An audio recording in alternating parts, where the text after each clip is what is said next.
here's the thing. You must give the examiners what they want to see. I mean, it's kind of obvious, right? It's kind of obvious, but sometimes it's something that you kind of have to stress a little bit. And I mean, you're probably going to say, well, I am trying to give them what they want. I'm trying to address the task. But you know, in general, when you are under pressure and you're trying to put together answers, some logic sometimes comes through to your mind, that you put together answers that may not always be answering the task, especially if you find that the question that's being asked of you is not a question that you're familiar with. And then it becomes a little bit more tricky how to put together the answers. But in general, the reason that we always say, hey, you give the examiners what they want, address the requirement properly, read the requirements properly, it is because that's where the marks are. The more you can put together a cohesive answer, the more marks you can get. Now, when you put together marks, it's not all about hitting certain lists or bullet points. Yes, you know, when you're putting together key points, they probably come in bullet points in your mind. And when you're putting them on the paper while you're planning, they come out as bullet points. But you have to be able to explain, you have to be able to show it, to show why you think that point is important. Okay. Now, before we go on, before I get into the technicalities of a lot of other things about answers and all that, let's look at the exam commentaries. So basically, this is what we used to call the examiner's report. They're still called the examiner's report now, except that now they come in what is called a post-exam material from CIMA. So if you see a post-exam material or resource from CIMA, generally it comes with the pre-scene, the mocks, not mocks, the questions, the variants, the answers, the suggested solution from CIMA, examiner's report, marking guidance. So there's a lot of things that actually come together when you look for this post-exam guide or material. We're only focusing on the tips, okay? Because that's where the examiners talk about stuff. So here they specifically, there's a report that's already come out for November, for the November exam. Now, don't be excited. They did not include the variant questions. So there's no suggested solutions and variant questions because obviously November and February share a pre-scene, so they cannot show you the variant questions for the November ones yet. They will show it once, I'm pretty sure, once the February session is done. But they do give tips, okay? They always give tips. This is the thing. They always give tips. And for this one, you can see the tip is, you'll see it's kind of generic how they say it. You know, it's important to do this. You master the study material, you know, and then it talks about technical terms, definitions. And the more you understand the technical theory, the better you are with applying it to the scenario.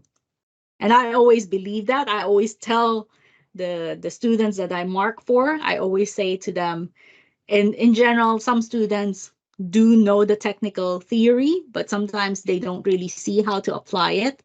But I will argue to say, the more you understand the theory, the better you are with applying it, as opposed to somebody who does not know what the theory is, and obviously then would not be able to apply it, right? So a lot of the things the examiners say, hey, you need to master the study material. You need to know what exam topics are covered on the management case study, on the management level. That's basically what they're saying. If you know what's on the management level, then you know you're studying for the right things. Review the pre-scene carefully. I think this is one of our key points too. We say that read the pre-scene before you get to the exam. Read the pre-scene before you take the mock. Read the pre-scene now. Analyze the pre-scene now. cannot stress this enough. If, yeah, the exam time is not for pre-scene reading. Do not read the pre-scene when you get there. That is not what that time is for. That time at the exam is for the exam. It's for your answer and planning your answers. Try to avoid reading the pre-scene at that point in time. Okay? Then they talk about there is no need to memorize the pre-scene. But it's true. Like, I mean, who wants to memorize the pre-scene? You just need to use the pre-scene as a background context for whatever you're putting together as an answer. Number 3, review the free resources available on the Study Hub. So if you've had a chance to go check it out, check it out. It's a little bit more, I'd say there's a lot of old resources there, past paper exams, certain topics, articles, and that kind of thing. I will agree, there's lots of free resources there. A little bit harder to actually find, I'd say, case study specific, because most of the time you'll find like technical theory there, but they do have the past papers, so those would be good. If you're running out of things to study for, you can try and use the past paper exams for those.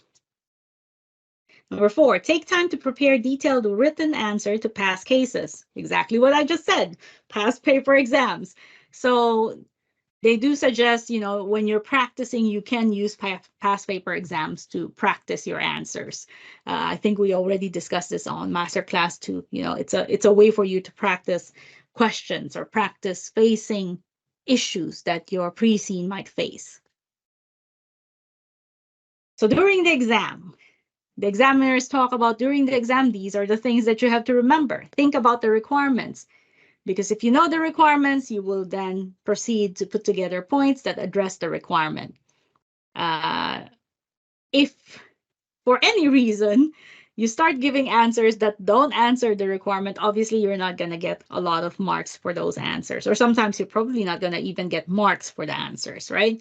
Number 2, use your time wisely. They do agree time management is an issue. And then they give you some sort of simple way to divide up your time. You'll see there it's 45 minutes. There's like 60% of the task. You face a 60% task as opposed to a 40% task. This is how you're going to split the time, which is, I mean, we already covered this also on masterclass too. Try not to waste time. Don't, for example, write a formal definition unless you believe that it will help you write a better developed and more relevant answer. So I will argue a little bit about this one, because I always believe that if you have to use theory and if you have to name theories in your answer, it's a lot easier to introduce the theory rather than just drop the theory. I've not seen it in the current I'd say marking that I've done. I've seen a couple that did it, but it's not prevalent. But so what I mean here is, for example, a lot of the time you may say, oh, they have a supplier power problem, right? Their suppliers have high power over them, and so they have to be careful. Let's say something like that, something to that effect. That's the answer. Obviously, for CIMA, for students as well, for teachers, and for, I'd say, markers would know. Like, I would know what you're talking about when you say, oh, they have a high supplier power. I know you're talking about Porter's 5 forces. But you can see how quickly it can be like misunderstood. If you had to view it as a sentence, as just a sentence, without prior knowledge of Porter's 5 forces, you're going to be thinking, what supplier power? you know what I'm trying to say. So I would argue a little bit to when they say, oh, don't put out a formal definition, maybe not a long one. But if you're hell bent on actually using Porter's 5 forces, I would So just doing a little bit of an intro on it prior to actually using it. Always treat your answers as you're sending it to somebody who is not somebody who knows technical terms, right? That person, that reader, is not somebody that maybe has an accounting background, has a CIMA background. Always assume that your readers do not know what you're saying or do not understand what you're saying. So you have to explain it a little bit. I agree. It doesn't have to be like long, doesn't have to be like extensive, but some sort of summary overview would be good. Number 4, I love this. Do please write in paragraphs. So it just kind of stresses the point for us. Don't put it in bullet points. Don't say it in one word. You have to write it in paragraph. You have to write it in a sentence.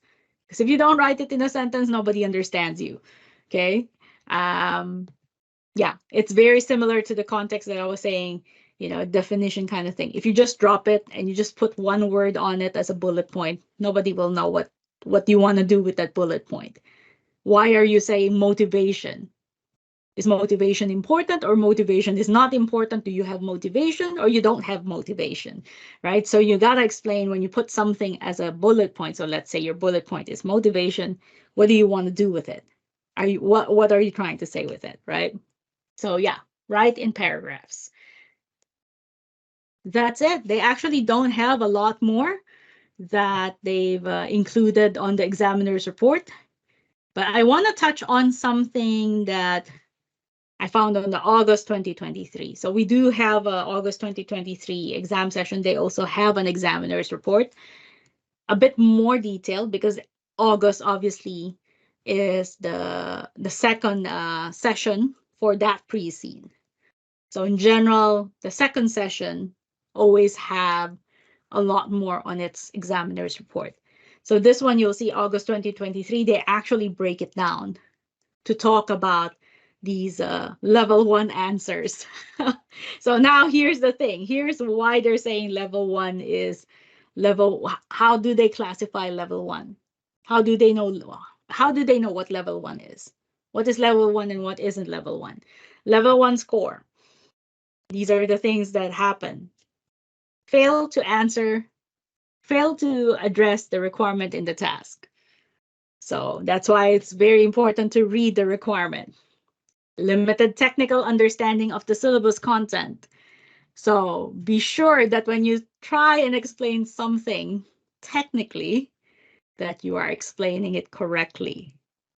Okay, I find that this happens a lot when students are trying to explain accounting standards and they understand certain things about the accounting standards, and I think they guess the others. And so they put together answers, and you can it's very obvious when it doesn't make sense, right? That is the thing. That is the key there. So be very careful when you are trying to explain it, that you don't show or you don't explain something that you do not know, kind of thing. Just that, because that's technical, and you'll be caught out there if you don't understand the technical side of things. You can talk about the other stuff like the practicality, applying to scenario. That one is more, that is more, I'd say, it's your opinion. It's more perception, right? But technical knowledge are more strict. They're specific for technical knowledge, like accounting standards. I'm going to go back to that. Accounting standards. A provision is a provision. A contingent liability is a contingent liability. There's no, it might be this, but the description could fit that. And the criteria for this is this. And then you suddenly introduce a different kind of criteria, which obviously then shows that you do not understand the accounting standard. So that's all I'm just saying there. Level 1 score. Unsupported assertion that had little or no justification. So if you make any kind of recommendation on your answers, or if you make any kind of suggestions, please make sure you support your answer. In general, when you're putting together answers, it's supposed to be well supported, right? If you are asked, what are the advantages and disadvantages of outsourcing? Please recommend what you would do for this situation. So that's the requirement. You would then put together your answer, talking about pros, talking about cons of outsourcing. And then towards the end, you will have a recommendation section to say, I recommend we either outsource, right? I recommend we outsource the whatever, or I recommend we do not outsource. And then you kind of then state your reasons a little bit. So that just kind of supports your recommendation. Now, if you have to put together answer and you do not go through that, you do not show your advantages, or you show only the advantages, you don't show the disadvantages, then it doesn't feel like it's well supported. So when you get to the recommendation section, although you recommended something, sometimes it feels lacking. So just be careful on that. Illogical or unrealistic application to the issues arising from the scenario. So that's number 4 there. So sometimes when you're putting together answer, very, very easy to actually sound illogical, very, very easy to sound unrealistic.